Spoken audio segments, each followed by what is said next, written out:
আমি ঢুকতে দেখি এনে আমার কয় কাপড় লাগবে, কাপেল টাকা বলে এলাও নাই। এটা ত্রিপুরা পরিবেশ আমি বুঝতে পারলাম না। তারা কি বিষয়? তারা কয় মেয়ে লাগবো লোকে, মেয়ে ছাড়া আমি বুঝতে পারতাম। আমার কাছে পাস আসলো, তারা পাস টান দিয়ে ছিঁড়ে ফেলাইছে। আমি পাস পেয়েছি, আমি ঢুকতে গেছি। এটা টাইম কত মতো লাস্ট টাইম?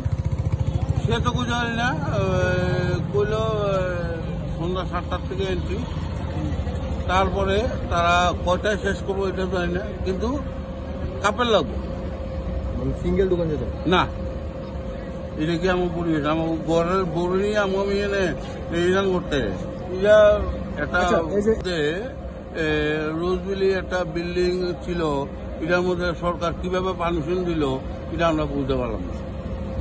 যাই হোক সরকার কি বুঝা দিচ্ছে কি আসবে আমি জানি না, কিন্তু আমি পাশ নিয়েছি। আমার পাশে কইছে তারা যে আপনার কাপড় লয়ে যাব।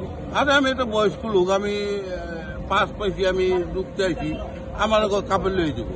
আমি ঘরের বউ নিয়ে আমু এরকম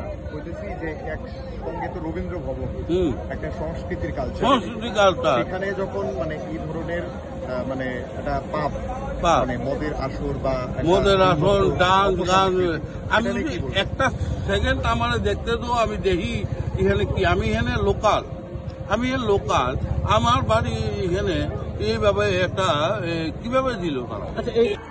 আমাদের সমস্যা এর মধ্যে রাস্তাঘাট প্রচন্ড সমস্যা। এইদিকে আমরা আইতে পারতাম।